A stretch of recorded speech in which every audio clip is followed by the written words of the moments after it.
chi nhon cho xua cá cụ nia cá ngò vía quan trọng trong thầu cá đủ dùng mình lia chúa cao rõ ra nia nu e khi e cả mở ra chẳng có xia chân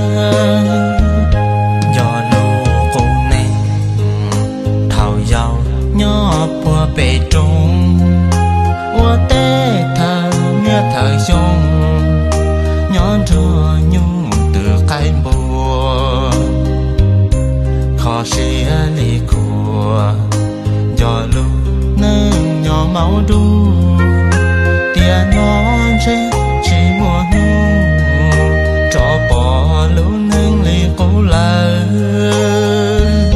lao ta lì nó.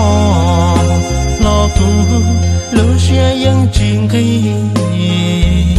sai tê mò bì tê cá nông qua họ dù thu chê chẳng khó cụ xiang gió lưu nang ta lo càng nó chẳng bao xóa bỏ lưu nang khó xia gì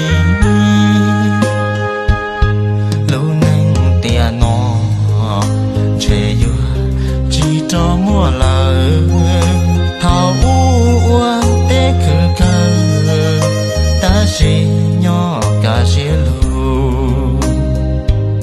nia nó chạy lù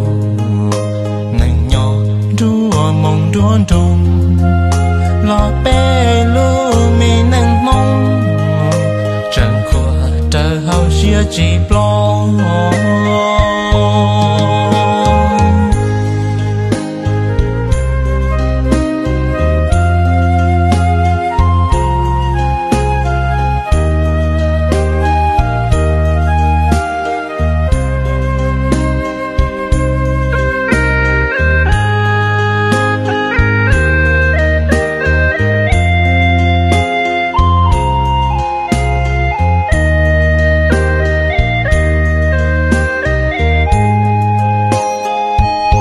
gió xua cá nung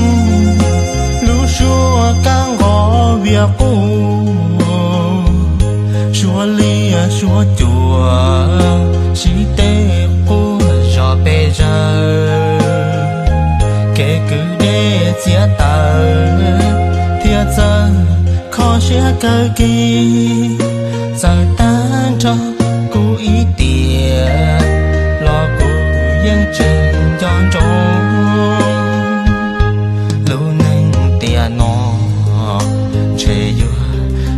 cho mua lời thảo ua té khử cơ ta xì nhỏ cả xì lù nia nó chạy lù